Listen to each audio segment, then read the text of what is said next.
Many times we think that we just pray for things and God is going to do things. We have to participate in our own miracles. Faith without works is dead. Hello, you are listening to the Late Bloomer Living podcast, where we are reimagining and redefining what it means to be in midlife, where we are gathering energy, momentum, and excitement for our next chapter via candid conversations with other midlifers about their own pivots, pitfalls, and triumphs. I'm Yvonne Marchese, your host, and I'm so happy you're here. I want to talk about miracles. And I want to know, in your opinion, what is it that makes something miraculous? Well, you can't answer me here on this podcast, as much as I would love that. So I looked up the definition of the word miracle. The Merriam-Webster dictionary has two definitions. Number one, a miracle is an extraordinary event manifesting divine intervention in human affairs. You know, your classic biblical miracle, water into wine kind of stuff. The second definition is that a miracle is an extremely outstanding or unusual event, thing, or accomplishment. So here's what I want to know. Have you ever witnessed a miracle? I think there are miracles that happen all around us all the time that we overlook. I say that because it's hard to know when a miracle is happening in real time, in the moment, other than maybe a baby being born, which, by the way, happens every day, all the time. Definitely a miracle. Anyway, sometimes, it's only after a good bit of time goes by and we have a bit of perspective on a past event when we're able to look back at a moment and realize it was pivotal and recognize that it was a moment that changed our life. And then there are the moments that we'll never know or recognize as miracles because perhaps a moment when we said or did something that impacted someone else powerfully. And, it was just a simple gesture or a moment that was forgettable for us, but maybe a change maker for that person. I'm talking about miracles because my guest today is Kimberly Coleman. And Kimberly is someone who recognizes that she has participated in her own miracles. Her Christian faith is a linchpin for her. She sees God's work in her life everywhere. But she also sees that she is a powerful force in that equation, that her actions deliver results, that her actions have delivered her through some difficult times. Even if you aren't a believer, I contend that you have the power to participate in your own miracles, that you're already participating in miracles, and maybe you just need to start noticing your power. Yes, your power. You are powerful beyond your wildest dreams. If you aren't feeling powerful, hey, I get it. There are days when I feel like a meager little crumb in the universe. But the truth is that even when we don't feel powerful, our actions are affecting everything around us. And I wonder what might be possible if we start to get more intentional about those actions. What might be possible if we acknowledge and recognize our power and step into it despite our fears? By the time we get to midlife, it can be even harder to recognize our power in areas where we felt powerless for so many years. Maybe you've always hated exercise and you struggle with your weight, or maybe you have financial problems that you never seem to manage. Reinvention starts with an interior dialogue. And what I mean by that is that sometimes there's a little voice in our head that's complaining or is eager to do something that seems out of reach. And if we take the time to follow our instincts, we can really set off a chain of events that help us grow. When we don't listen to that voice, I believe it can come back to bite us because we're at odds with ourselves, which can be the source of chronic stress. And eventually something has to give. Sometimes it's our health, or maybe we start self-sabotaging our lives and relationships, or acting out in ways that eventually blow up our status quo, forcing change upon us. 7 years ago, Kimberly lost her dream job and had some health issues that forced her into a complete and total life change. I can't wait for you to hear her story. So, without further ado, here's Kimberly Coleman. Hey, Kim, thank you so much for being with me today. Hey, Yvonne, how are you today? I'm doing great. I'm doing That's great. good. I'm so excited That's to good. talk to you finally. Excited It's been a while too. East since Coast. we first. I'm a little jealous. I love the East Coast. I really do. I Yeah. really do. Yeah, I do. I do love it too. As a former Texan, I mean, Oh, that's right. I love the West, and I lived in Denver for a while, but I do love the East Coast. I have a thing for it. Yeah. Little passion in my heart. Yeah. Those winters can be tough though. Oh my goodness. So you and I met in Clubhouse a ways back. I'm looking at a little over a month ago. Yeah, a little over a month ago. Why does it feel so long? I don't know. Why does a month feel like a whole lifetime? Time is just going. This year, I can't believe. I just feel like I just finished Christmas shopping. Right?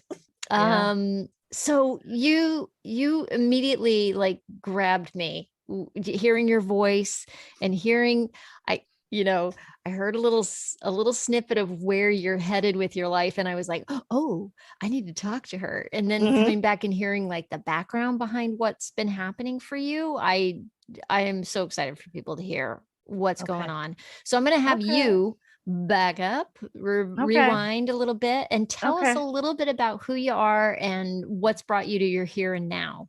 Okay. My name, of course, is Kimberly Coleman, a native Chicagoan. Love my city. I lived there for the first 30 years of my life, and then decided that I wanted to. I always wanted to move to Washington, D.C. Always wanted to move to Washington, D.C. Really? So I picked up I love politics. It's a sickness. Don't hate me. And I just packed up my clothes and said I wanted to move to DC, took a transfer with my job, and then ended up working for the Department of Defense part of the time in the Pentagon, and did that. I was a equal employment opportunity specialist, did diversity training, and it was great mediation. Did that. And then a few years ago, 6 years ago, I got sick. I had some health issues, and I was in the hospital room at 3 a.m, called my mother in Arizona. She said, "You've lived in DC." I had lived in DC for 19 years. Wow. And she said, "You've done DC. It's time for you to live near family. And you could either move here with your father and I here in Arizona, or move to Oklahoma near your brother." And it was at a really bad time. I lost my job. I had to sell my home. I was really estranged from my friends because I was ashamed, pretty kind of estranged from my family, because I was ashamed that I had accomplished so much and then pretty much lost it all. Really? It was very difficult. Yeah. Wow. Yeah. Like the shame is real, right? Yeah. And so so you found yourself like pulling back from relationships because of that? With everything. I lost one of my favorite aunts at that time. My health was horrible. Took a job that I hated in retail. I had just kind of gone from really making it, what people would consider making it, having a home, working for the government, going to these flashy events, and then losing it all, having a good relationship with my family and friends, and just pushing them all out. And I sold pretty much everything, sold clothes, sold jewelry, sold everything, and moved to Oklahoma with a backpack and a suitcase to live with my brother. And during this time, I was never really depressed.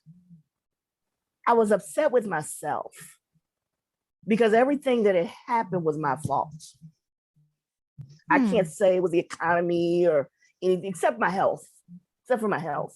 But I can't blame anyone. It was my fault.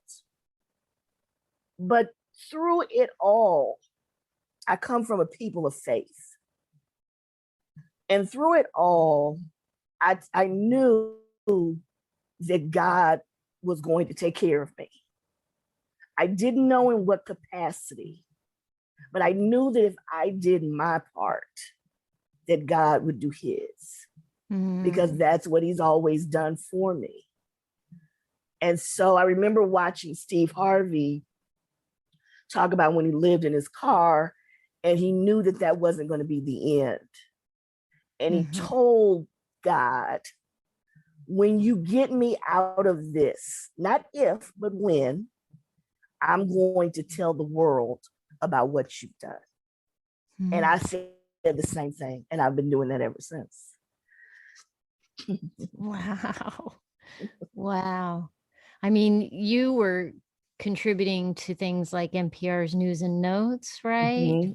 I was a regular on NPR News and Notes.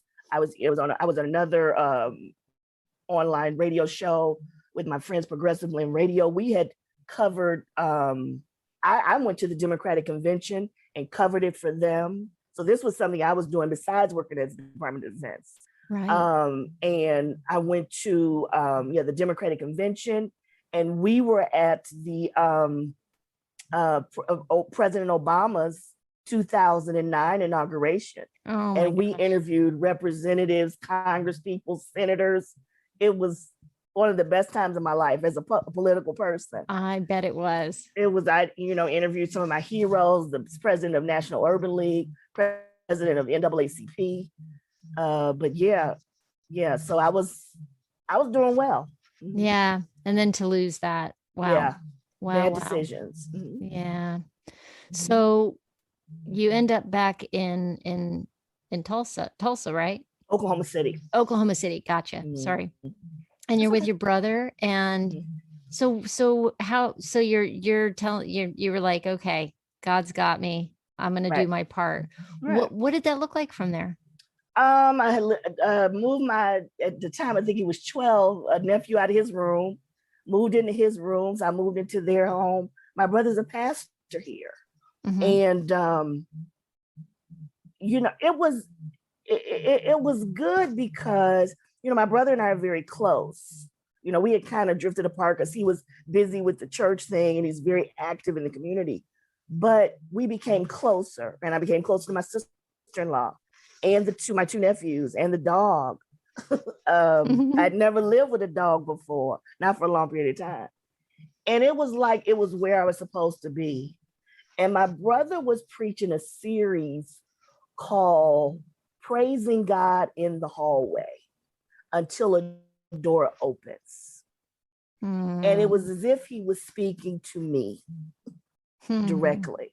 And I used those tools that he put forth in that sermon.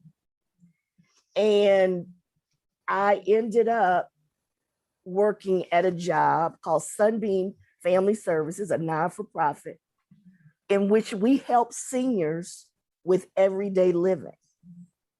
Now, I had just come from a job where I was almost making six figures. And I was at another job where I wasn't making six figures. But it was the most satisfying job I've ever had. I would help people with food, clothing, getting their electricity on, with their grandchildren. I mean, this is what I did every day. And I loved it. And the most satisfying thing about that job was when people would say, I'm praying for you. Sometimes I would get people's electricity on and they would just lay their hands on me and start praying for me. Oh, wow. And I wasn't making a lot of money, but I was the happiest that I had been in a long time. Ended up getting an apartment, ended up getting, everything that I had lost, I was getting back. Because of budget cuts, I lost that job. Mm-hmm. and ended up going to another one, non-for-profit, Mm-hmm. in which we help students who are getting their GEDs. And I'm basically doing the same thing there that I was doing at Sunbeam, but I'm doing it for another population. So students that are going through life trying to get their GED or trying to enter college, they're still having life issues. Getting an apartment, getting a job, getting electricity, this, and that's what I do now. Oh, wow. I have a nice place to live. I have more clothes than I can shake a stick at. Renewed relationships with my family and friends, a wonderful relationship with the Lord that never left me. My motto is, Yvonne, pray, praise, and push. I pray to God constantly because the Bible says, pray without ceasing. I praise God because the word of God says when the praises go up, the blessings come down. I praise him for what he's done and what he's getting ready to do. And then I push.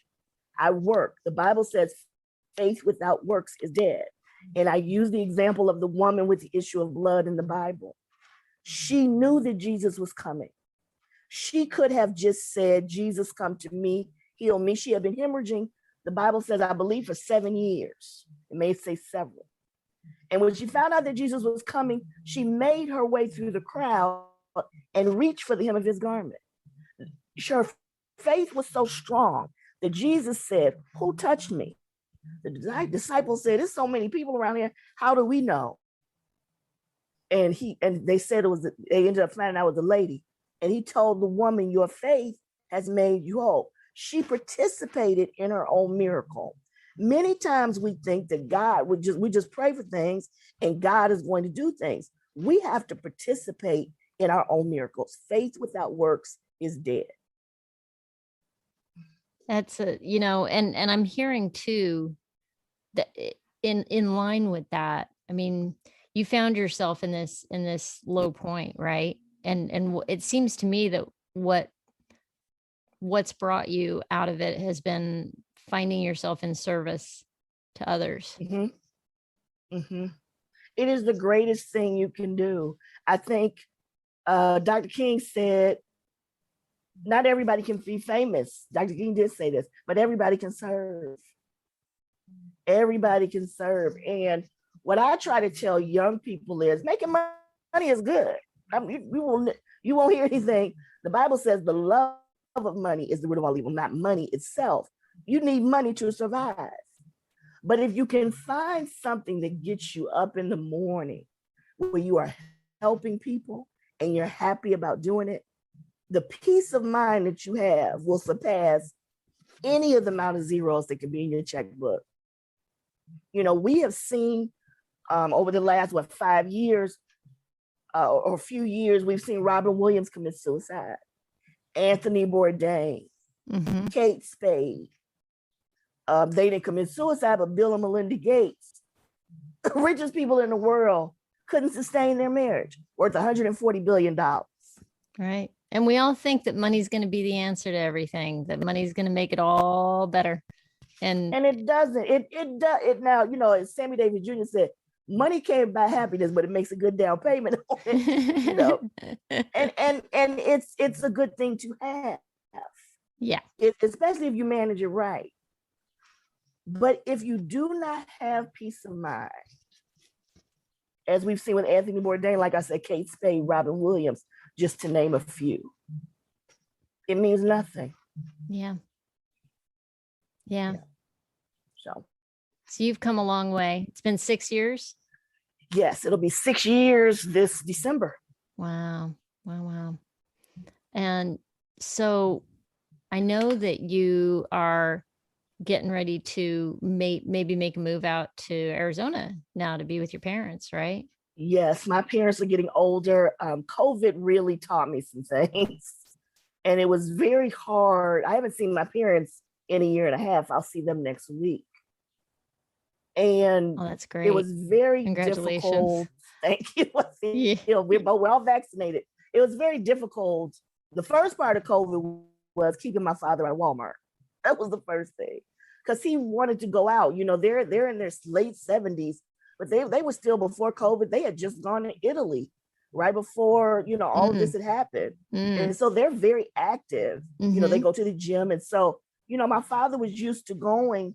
And I told us that you can't go to a Costco every day. You can't go to the gym.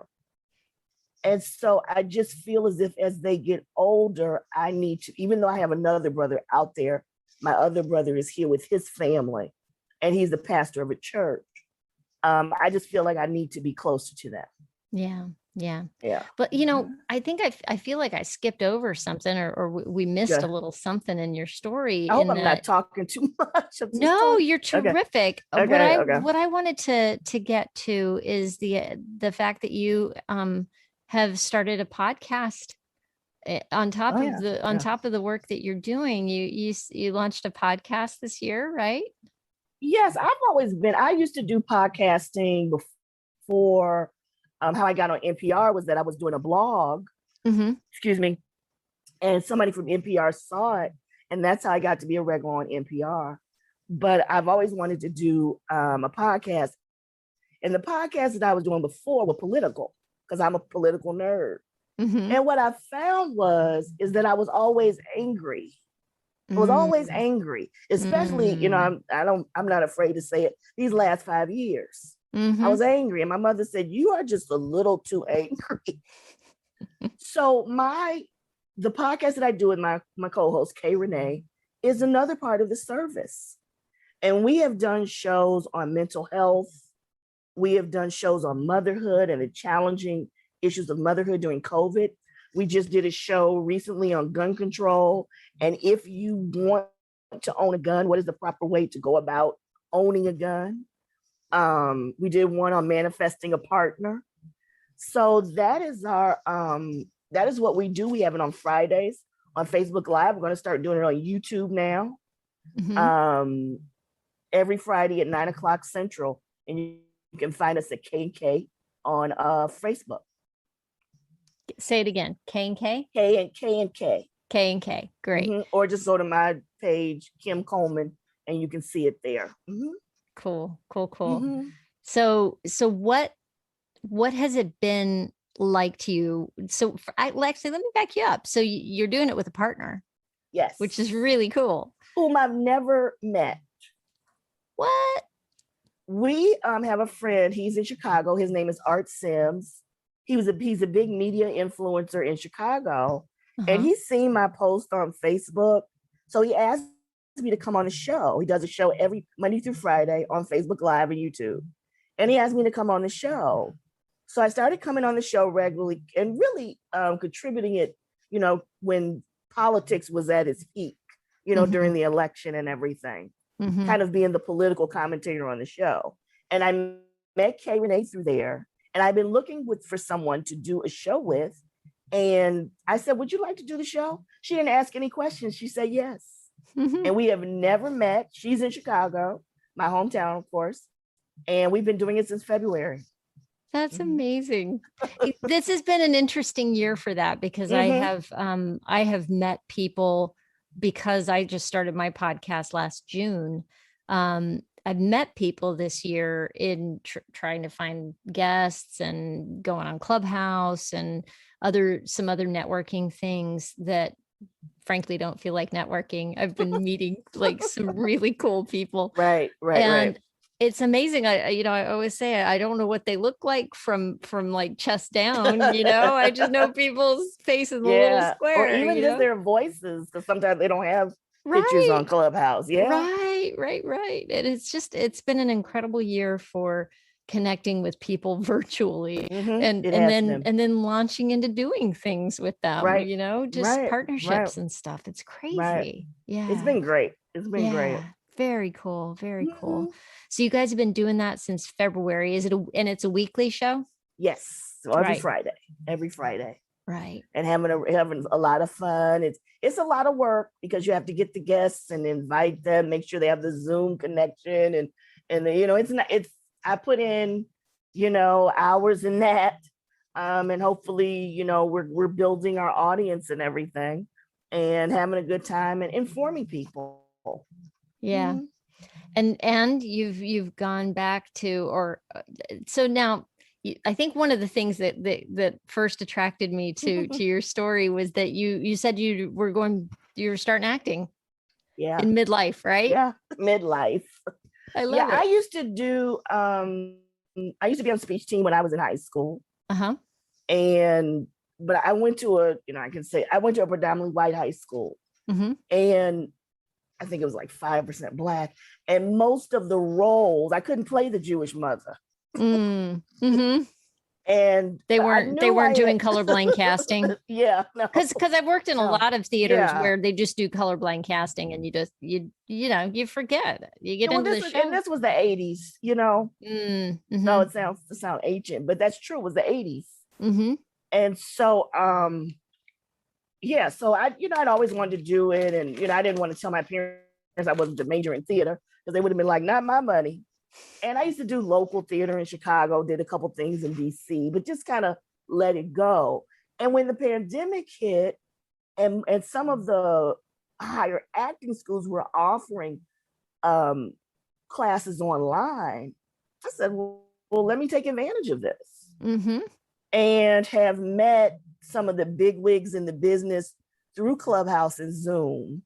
And as a result of that, I was taking classes with some very good acting coaches. And just this past Saturday, I got a role in a local play here in Oklahoma. Awesome. Yeah. It's amazing. So what's the play? What are you going to be doing? It's called Shaking the Mess Out of Misery. Uh-huh. I played 3 characters. I believe it's an older woman who gives advice to a younger woman. It's a woman who's coming of age, and she's getting advice from the older women in her life. And Mm-hmm. I'm one of the older women. I believe that's the premise of the story. Yeah. Yeah. So it's all brand new. When do you start rehearsing? That's fantastic. Yeah. I'm very excited about it. Yeah. Very excited. So man. Those acting classes are paying off, because they're not easy. At least the ones that I took. And so you're doing the acting classes like over Zoom then? Is that how it's working? Over Zoom. Mm-hmm. My husband teaches acting at a university here, and they had to switch to doing online classes. It's been a challenge to teach online. It is because this is it. This is your frame. Mm-hmm. But this is the new thing. They're telling you, even doing self-tape auditions. Everybody, used to just move out to LA. And I was telling somebody, well, maybe I should go out to LA for a couple of weeks. And somebody said, no, save your money and do everything from home. Mm-hmm. So that's what I'm going to do. All right. Yeah. Oh, man, you're on fire. I'm trying to be in this older age. I feel like I'm just coming into my own. I feel as if God has given me the tools to do it. Yeah. What do you think you've learned about yourself that you didn't know 7 years ago, 8 years ago? I've always been a scaredy cat. I've always been afraid to do things. I've always been afraid of rejection. And what I've learned is all people can tell you is no. But sometimes that no is going to be a yes. This is funny. When I was young, when I was in preschool, graduated from preschool, and for graduation, they played Michael Jackson's song, Shake It, Shake ABC. Mm-hmm. And all the other kids were shy. And I was out there dancing. I wasn't shy, and there was like 100 people in the audience. And my mother told me then she knew that I was talented. She always knew. She always knew. And I didn't realize how talented I was. I didn't believe in myself. So, when you said, I have to say, when you just identified yourself as a scaredy cat, that is not the impression I've gotten of you in my conversations with you. So I find that interesting. Do you think that about yourself because maybe what you wanted to do was the acting all along, and because you didn't do it, is that where you feel like, because you seem to me like you wanted to move to DC, you moved to DC, Yeah. you had a big career, you started a blog, you contributed to NPR and CNN and Huffington Post, and like, where I don't see the scaredy part. You know what? I will say this. Yeah, I will say this. No matter how successful you are, and I never thought of myself as a success. If you're not married with kids, people don't think you are. So I don't know if this is the Black community, I don't know. Like, I remember Barbara Walters interviewing Condoleezza Rice. Now, this is the woman who was the pinnacle of success at that time. Secretary of State, National Security Advisor. Yeah. And Barbara Walters was asking her, why was she not in a relationship? All the stuff this woman has achieved.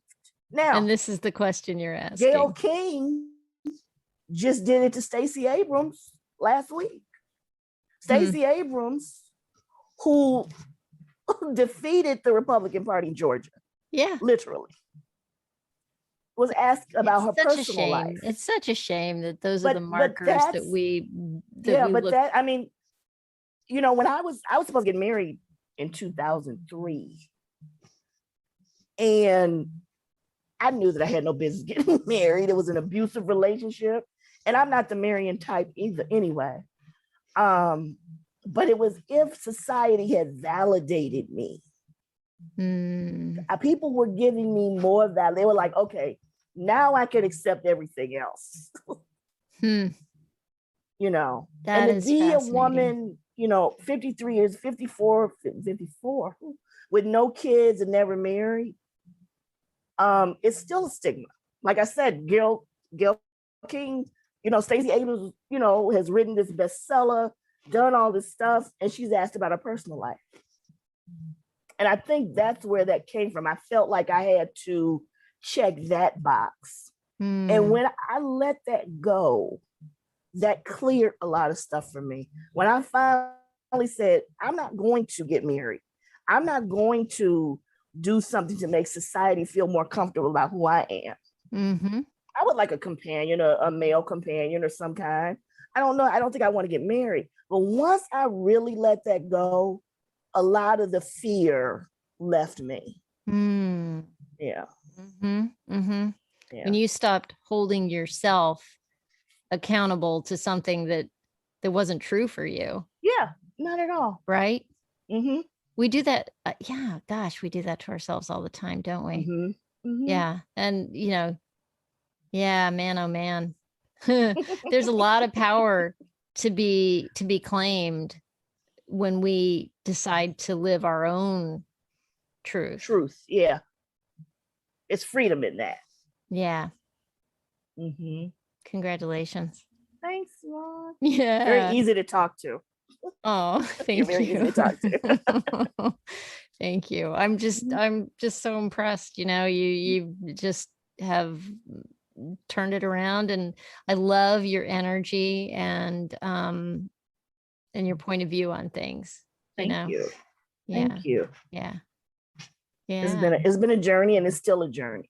It's still work every day. Even when I went into that audition last week, I'm like, I almost didn't go. Oh my goodness. Tell me about it. So was it something you saw posted like online? Online, yeah. And I wasn't feeling the best that day. I think it was raining that day or something. And I was like, oh my goodness. And I just went in and met the director. I was supposed to go in for another audition a couple years ago and had to go out of town. And so he said, we've been waiting for you. He said, we've been waiting for you. Wow, what a nice thing for him to say. That kind of makes you feel like, he and I are Facebook friends. And so when I'm doing the dialogue, and the lady says, you gave me goosebumps. I guess that was a good thing. I said, I guess that's a good thing. So, but the gentleman who was in Bryan Cranston, who was in Breaking I Bad. can't remember, Breaking Bad. Yeah. He gave some advice, and this has been going around the acting. He did this YouTube clip. He said, don't go into something being desperate. Be good so that they want you, but don't do it desperately. And I think that's kind of a metaphor for life. Oh yeah, right? Yeah, oh my do it because gosh, you want to do it. And everybody also says have fun. That's not always fun, but have fun as much fun as you can. They're letting you act, lay it all on the floor. And because I had done the dialogue before, and people were saying you're holding back. So when I went to the audition, I said I'm not going to hold back. And yeah, so got it. You almost didn't go, and there you go. Yeah. Wow. Yeah. What did you can I ask you a question? What did you do? What made you decide to go? Did you give yourself a talking to? Did you I paid a few dollars for these acting classes, and I said, if you're not gonna act, what you paying this money to do this for? You're wasting your money. What if you got, all I can say is no. Right. Then I'll just keep refining the tool. Viola Davis, who should have 3 Oscars by now. She has 1. She's awesome. She's amazing. She still takes acting classes. Yeah. I think I heard Meryl Streep does too. Yeah, you got to keep Streep. It's a tool, and you got to keep it limber, and keep stay in touch and all that stuff. So yeah. So you gave yourself a talking to, is what you did. I did, and I was nervous, and they could tell I was nervous. But then the lady said, I said I'm nervous, and she said you really don't need to be. And that was, so onward and upwards. Yeah. So and now comes the real work, the script and the blocking, and that's the fun part as far as I'm concerned. I love rehearsals and stuff. I have to say, like, having been on both sides of it, I've auditioned a lot, and I've been on the other side of the table watching auditions happen, and it something that somebody had, that people had always said is that when you go into an audition, the people that are there watching you audition, they want you to succeed. They are genuinely in your corner, because if you show up and you go rock you knock their socks off, you just made their job easier. Right. Made their day. So you got to know that those people want to see you do well, and that So when she said you have nothing to be nervous about, that's spot on. And that's what that means, is that just go in and make their job easy. Go in and just rock it, take your space, take your time, Yeah. Oh, that's what's happening now. Yeah. Oh my gosh. So exciting. Exciting. I'm very excited. Excited. So you're going to head out, see your parents, make a plan, and then make your move out to Arizona, huh? Yeah, and I'll be closer to LA. I think 5 hours. Yeah. You'll be close to Albuquerque too, not too far. Right. Although I hear that the new Hollywood is in Atlanta, but I'll fly to Atlanta. Yeah, but they got Netflix is based out of Albuquerque. Yeah. So there's a lot of production happening. I was just in a room with somebody talked about that. Yeah. So where I'll make it work, and I know you will. For me is for me, and God will make a way for me to get to where I need to be. Yeah. I surrender to Him, and I know that whatever when He wants you to do something, He makes the provisions for you to get there. It's amazing. Every time I've taken a chance in life, with faith and action, things seem to work out. It's kind of crazy. They do. They really, it's amazing to look back on that and watch how it unravels. Right. There's a song in the gospel community that said, when I look back over my life and I think things over, I can truly say that I've been blessed. I've got a testimony. And sometimes you have to look back to see God was really working that thing out. I can't tell you. I look back on my life and I'm like, I just feel like I've lived a charmed life when I look at how things could have gone, but how they did go, and think, wow. God Thank is you. good. Thank you. Yes. I live in a spirit of gratefulness constantly. Yeah. Constantly. That is powerful. I mean, I know that that's almost become, cliche, is that whole idea of being grateful and all, but there is enormous power in it, isn't it? Yeah. Yes. And when I was talking to someone the other day, and I'll make this as short as possible, and she had a issue, and she had fallen and was going to have to be bedridden for 2 weeks and go through physical therapy. And she was complaining about the whole thing. And I said, let's take a step back. You just told me that you fell, you didn't kill yourself, so that's a blessing. You also told me that you're going to be laid up for 2 weeks. Your job is going to pay for that, which means that you have a job and that they're going to pay for it. That's a blessing. Then you told me you're going to go to physical therapy. So you just told me that you have good insurance. Not to mention the bed you get to sleep in, you got a roof over your head, and I'm thinking you got food in the refrigerator, right? Yeah. And I said to her, we all complain. There's nothing wrong with complaining, but every now and then you got to take a step back. I said and I heard, I listened to Bishop Jakes. There are people who are praying for the life that you have now. The things that you are complaining about would be somebody else's blessings. And I really try to think about that. Yeah. I have to tell you, my mother-in-law is 93 years old. Bless her. Oh my goodness. And there isn't a thing that happens in her life that she's in a car accident and she was in a car accident. She'll say, oh, thank goodness, that this happened and that happened. And I was so lucky. Or, she has a health thing happen. Oh, I'm so thankful that doctor is just amazing. And the nurses were wonderful. They took such good care of me. And I'm so glad that this, and I'm so glad that.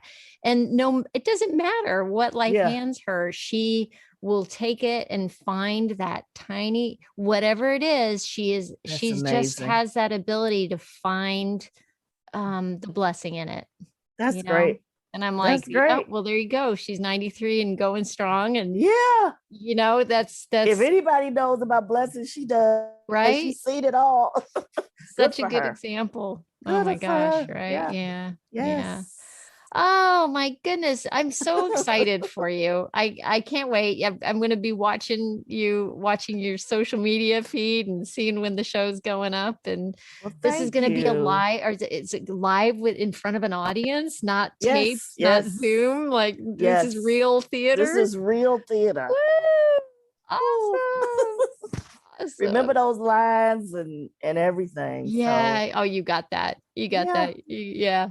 It's so exciting to hear that theater is moving again.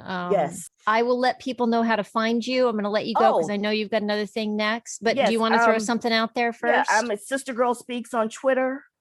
I'm at Sister Girl Speaks on Instagram. I'm at Kimberly A. Coleman. I had to change that on Facebook. Okay. I think that's about it. Awesome. Well, I'll have everything in the show notes for people too. So the links will actually be there if anybody wants to come find you and talk to you. So great. Thank you so much. Yvonne, thank you so much. This has been a pleasure. Totally mine. Well, there you have it. I love how Kimberly turned everything around and is out there every day, taking chances and finding ways to serve. By the way, my interview with Kimberly was all the way back in May of this year. Since then, she's been cast in a production of Streetcar Named Desire in Oklahoma City. And she's still working towards moving to Arizona. and finding ways to serve and putting herself out there. I just love it. Have you ever lost a job? Have you ever had a health issue stop you in your tracks and force you to drop out of your life so you could recover? I'm going to guess that you've had some experience that seemed overwhelming, and yet you managed to get through it. And hopefully, when you look back on it now, you realize it made you stronger.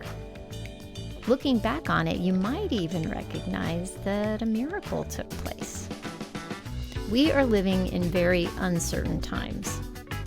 But I believe that whatever challenges lie ahead, we will get through them and they will make us stronger. I want to encourage you to pay attention to your inner voice and take some action towards your desires. Or you might notice what makes you mad. And instead of sinking into despair, think about what you might be able to do in service of righting that wrong. Have faith that your actions matter. That's my challenge to you and to myself. If you want to know more about Kimberly Coleman, I will have that information for you in the show notes. And hey, did you know I created a free guide for you designed to help you start taking the steps towards your next act? It's a workbook. It's called 5 Steps to Your Midlife Reboot. It's an email series with some ideas and some practical exercises that you can use over the course of several weeks to get past feeling stuck. You can do them at your own pace, as they'll be waiting for you in your inbox when you're ready for the next step. And you can find the link to sign up for it in the show notes as well. So for those show notes, you can just go to latebloomerliving.com/podcast and click on the show notes for episode 66. Thanks so much for listening. I hope you have a fantastic week. Stay safe and well. Talk soon.